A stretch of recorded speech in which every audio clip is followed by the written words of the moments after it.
ప్రముఖ సంగీత విద్వాంసురాలు ఎంఎస్ సుబ్బలక్ష్మి భారతీయ సంగీత ప్రపంచంలో మకుటంలేని మహారాణిగా వెలుగొందారని రాయలసీమ రంగస్థలం చైర్మన్ గుండాల గోపీనాథ్ రెడ్డి కొనియాడారు.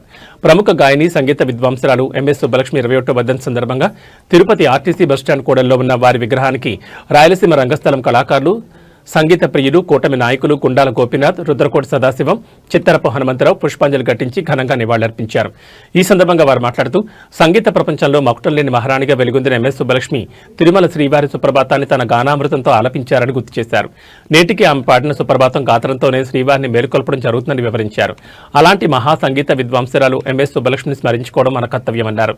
ఈ కార్యక్రమంలో రాయలసీమ రంగస్థలం కళాకారులు, చైర్మన్ గుండాల గోపీనాథ్ రెడ్డి, రాష్ట్ర నాయి బ్రాహ్మణ సంఘం అధ్యక్షులు, తెలుగుదేశం పార్టీ నాయకులు రుద్రకోటి సదాశివం, తొండమనాటి సుబ్రహ్మణ్యరెడ్డి, ఫిలిం సొసైటీ భాస్కర్, బ్రాహ్మణ సాధికార సమితి రాష్ట్ర సభ్యులు చిత్రపు హనుమంతరావు, రంగస్థల ప్రతినిధులు కెఎన్ రాజా, చంద్రబాబు నాయుడు, మల్లారపు రవి, అన్నారెడ్డి, రాజశేఖర్, ఆర్ఎంఎస్ భాస్కర్, మురళి తదితరులు పాల్గొన్నారు.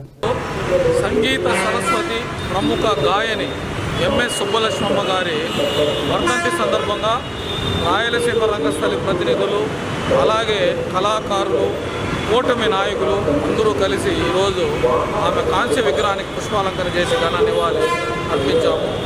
మన తిరుమల తిరుపతి దేవస్థానం ఆస్థాన గాయని కూడా ఉన్నారు మన ఎంఎస్ సుబ్బలక్ష్మి గారు. ఎన్నో వేల కీర్తనలు వెంకటేశ్వర స్వామి మీద పాడి అందరి మన్ననలు పొందారు. అలాంటి మహాగాయని ఎంఎస్ సుబ్బలక్ష్మమ్మ గారు ఈరోజు మన మధ్య లేకపోయినా ఆమె కీర్తనలలో మనలో ఎప్పుడూ సజీవంగానే ఉంటారు.